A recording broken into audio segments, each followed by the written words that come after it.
Hello, I'm Lara Kulchersan and this is Newsfeed, your dose of what people are talking about online. In a dramatic turn of events, OpenAI, the company behind ChatGPT, has countersued Elon Musk. It's accusing him of harassment and asking a federal judge to stop him from unlawful and unfair actions against the company. OpenAI was co-founded in 2015 by Musk and the company's current CEO, Sam Altman. But over the years, the two have been at odds over the company's direction. In fact, about a year ago, Musk sued OpenAI over its restructuring plans, claiming the company was putting profit over the good of humanity. He dropped that lawsuit in June, but just 2 months later, he filed another one. In February, Musk led a group of investors to make a bid for OpenAI. Altman quickly shut down the offer, saying he would also buy X for less than a quarter of what Musk paid for in 2022. Here's what matters for all of us watching from the outside. This isn't just tech drama, this is a wake-up call.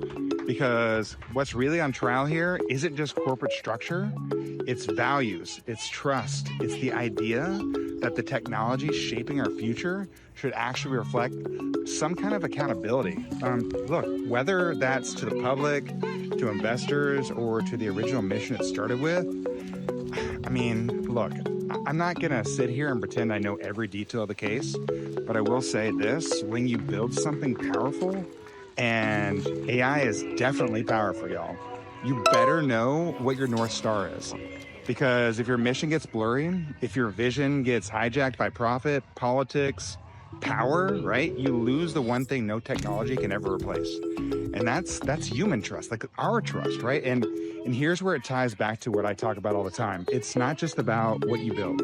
It's about how you build it, who you build it for, and why people should care when you show up in their feed, their inbox, hell, their life, right? AI can scale everything.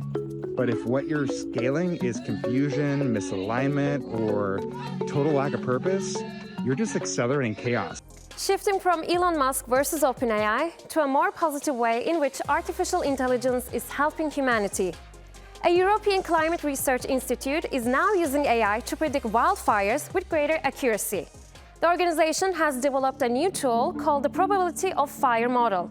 It uses AI to analyze a wider range of data, giving clearer predictions about where wildfires might start. Until now, fire predictions relied on something called the Fire Weather Index. It looks at 4 basic weather variables: temperature, wind, precipitation, and humidity. But this method has its limits.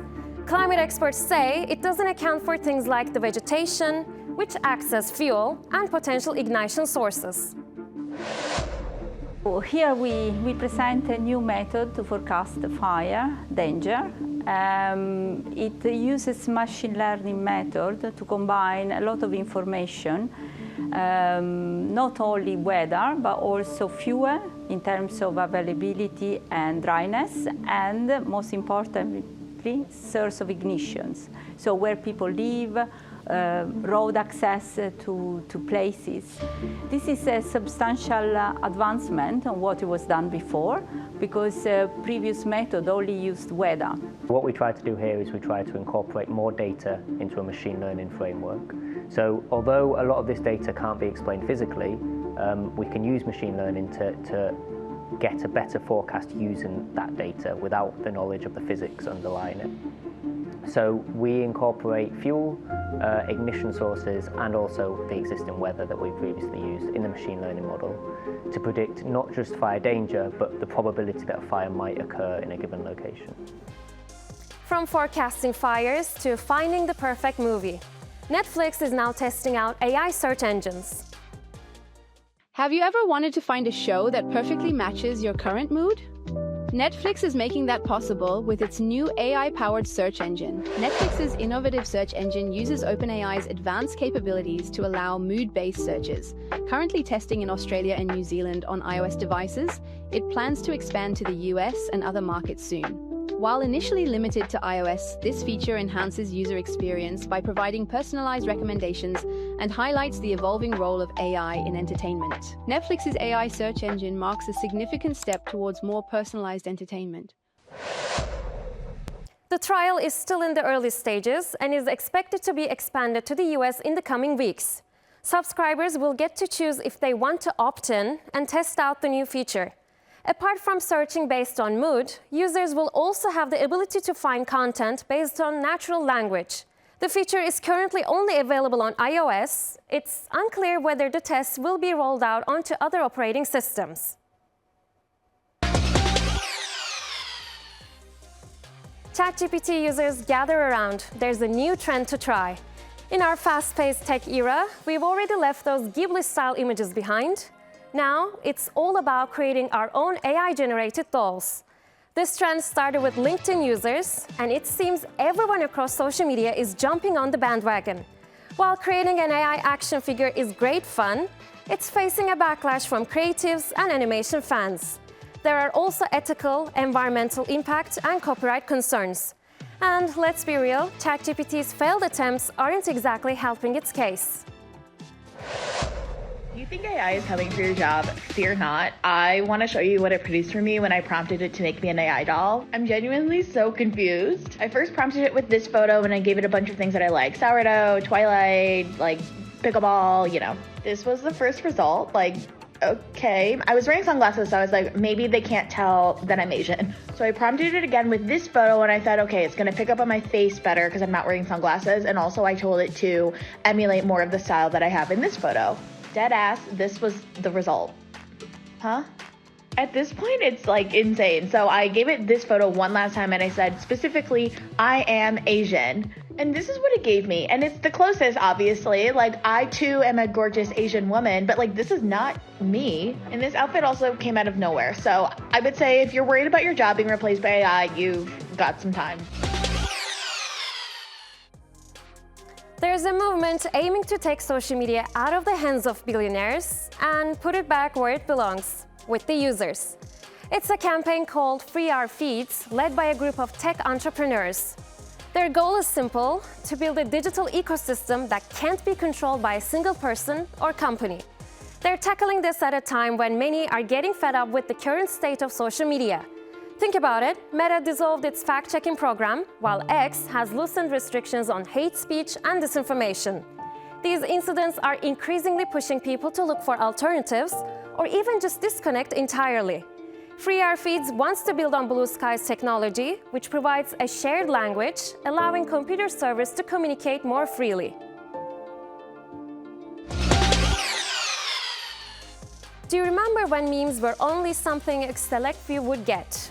That was a time when internet trends felt exclusive. Well, fast forward to 2025, and those days are long gone. Those quote-unquote insider jokes are now mainstream. Take something like Brat Summer. It was a fun, fleeting trend, but now it's being used by mums of Facebook. If you remember, it even popped up in Kamala Harris's presidential campaign. This just shows how that secret internet world we once lived in is pretty much over thanks to algorithms. Social media apps like TikTok, Instagram, and X are no longer just showing us what the people we follow are posting. Instead, they're serving us recommended content based on what they think we will like.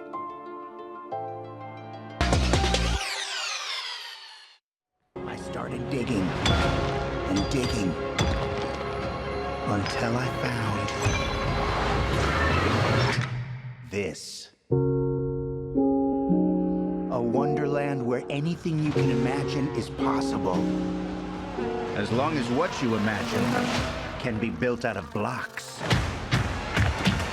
Minecraft is a game about creativity and construction.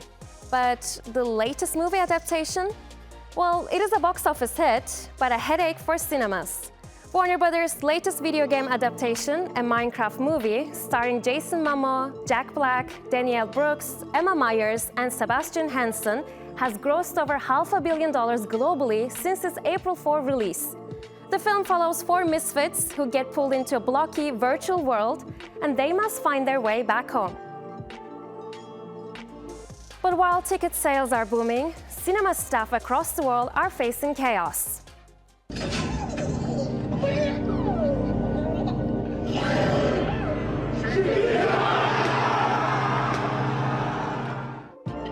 Social media is flooded with videos showing rowdy young viewers turning screenings into wild parties, shouting, jumping, and tossing popcorn during key scenes.